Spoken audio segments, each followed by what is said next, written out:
بسم اللہ الرحمن الرحیم۔ محترم ناظرین السلام علیکم۔ ناظرین اکرام، حضرت یونس علیہ السلام جب 28 سال کے ہوئے تو اللہ تعالیٰ نے آپ کو نبوت کے منصب سے سرفراز کر کے نینوا کے لوگوں کی ہدایت کے لیے مقرر کیا۔ ایک مدت تک وہاں کے لوگوں کو نیکی اور پاکیزگی کی تلقین کرتے رہے۔ آپ نے ان کو بتوں کی پوجا چھوڑ کر ایک خدا کی پرستش کرنے کے لیے کہا، مگر وہ بڑے ہی نافرمان اور سرکش تھے۔ ایک مدت تک جب آپ کی تبلیغ کا کوئی اثر نہ ہوا تو آپ بہت ہی دل برداشتہ ہو گئے اور غصے میں آ کر بارگاہ الہی میں ان کے لیے عذاب کی دعا کی اور بغیر خدا کا حکم سنے خود اس بستی سے نکل گئے۔ جب آپ نینوا سے نکل کر دریائے فرات کے کنارے پر پہنچے تو دیکھا کہ ایک کشتی مسافروں سے بڑی ہوئی پار جانے کے لیے تیار ہے۔ آپ بھی اس کشتی میں سوار ہو گئے۔ جب کشتی منجدار میں پہنچی تو طوفانی ہواؤں نے کشتی کو گھیر لیا اور ڈگمگانے لگی۔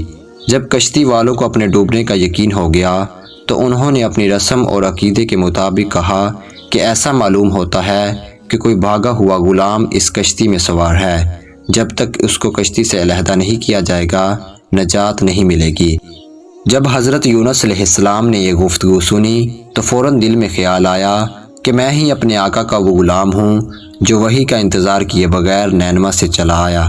خدا کو میرا اس طرح چلا آنا پسند نہیں آیا۔ اب میری آزمائش کا وقت آ پہنچا ہے۔ آپ نے کشتی والوں سے کہا، میں ہی اپنے آقا کا بھاگا ہوا غلام ہوں، لہٰذا مجھے دریا میں پھینک دو۔ آخر یہ طے ہوا کہ قراندازی کی جائے، جس کا نام نکلے اس کو دریا میں پھینک دیا جائے۔ چنانچہ 3 مرتبہ قراندازی ہوئی اور تینوں مرتبہ حضرت یونس علیہ السلام کا نام نکلا۔ اب وہ مجبور ہو گئے اور انہوں نے حضرت یونس علیہ السلام کو دریا میں پھینک دیا۔ اسی وقت خدا کے حکم سے ایک مچھلی نے آپ کو نگل لیا۔ خدا نے مچھلی کو حکم دیا کہ یونس تیرے پاس میری امانت ہے، تیری غذا نہیں ہے، ان کو کوئی بھی تکلیف نہ ہو۔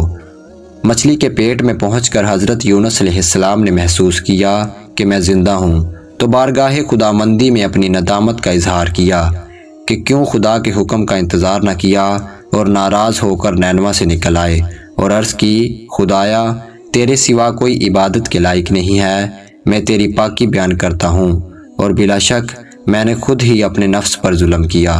اللہ تعالیٰ نے حضرت یونس علیہ السلام کی توبہ قبول کی اور مچھلی کو حکم دیا کہ ان کو کنارے پر اگل دے، لیکن مچھلی کے پیٹ میں رہنے سے آپ بہت ہی لاغر اور کمزور ہو گئے تھے۔ خدا کے حکم سے وہاں ایک بیلدار درخت اگایا اور آپ وہاں جھونپڑی بنا کر رہنے لگے۔ کچھ مدت کے بعد اس درخت کی جڑ کو کیڑا لگ گیا جس سے وہ بیل سوکھنے لگی۔ یہ دیکھ کر حضرت یونس علیہ السلام کو بہت رنج ہوا۔ اس پر اللہ تعالیٰ کی طرف سے وحی نازل ہوئی، یونس تم کو اس حقیر سی بیل کے مرجھا جانے کا تو بہت رنج پہنچا ہے، مگر تو نے یہ نہ سوچا کہ نینوا کی 1 لاکھ سے زائد آبادی اور دوسرے جانداروں کو ہلاک کر دینا ہم کو ناگوار نہ ہوگا، اور کیا ہم ان کے لیے اس سے زیادہ مہربان نہیں ہیں جتنی یہ بیل تم کو عزیز ہے۔ تم بددعا کرتے ہی اس بستی سے نکل آئے اور وحی کا انتظار بھی نہ کیا۔ ایک نبی کے لیے یہ ہرگز مناسب نہیں ہے کہ وہ قوم کے حق میں بددعا کرے اور ان سے نفرت کر کے چلے جانے میں اس طرح جلد بازی سے کام لے اور وحی کا انتظار بھی نہ کرے۔ ہوا یوں کہ جب حضرت یونس علیہ السلام نے قوم کے حق میں بددعا کی اور جلدی میں بستی سے نکل گئے تو شہر والوں نے محسوس کیا کہ وہ اللہ کے سچے نبی تھے، ان کے چلے جانے سے ہم پر ضرور عذاب نازل ہوگا۔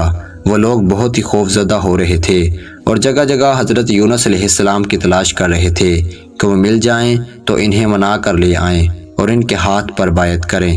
جب باوجود بڑی تلاش کے بھی حضرت یونس علیہ السلام ان کو نہ ملے تو انہوں نے بارگاہ خداوندی میں گڑ گڑا کر اپنے پچھلے گناہوں کی معافی مانگی اور سچے دل سے توبہ و استغفار کی، اور بستی سے باہر نکل کر کھلے میدان میں رو رو کر خدا کی بارگاہ میں عرض کیا۔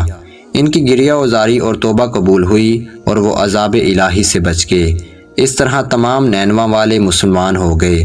اب حضرت یونس علیہ السلام کو خداوند کریم نے حکم دیا کہ وہ دوبارہ نینوا میں جائیں اور قوم کو نیکی اور ہدایت کی تبلیغ کرے تاکہ خدا کی مخلوق ان سے فیض یاب ہو۔ جب قوم نے آپ کو دیکھا تو وہ بہت خوش ہوئی اور آپ کی رہنمائی میں دین و دنیا کی کامرانیاں حاصل کرتی رہی۔ ناظرین اکرام، آپ سے گزارش ہے کہ ہمارے چینل عقیل حیدر وائس کو لائک، شیئر اینڈ سبسکرائب ضرور کریں تاکہ فیوچر میں آنے والی ایسی انفارمیٹیو ویڈیوز آپ کو بر وقت موصول ہوتی رہیں۔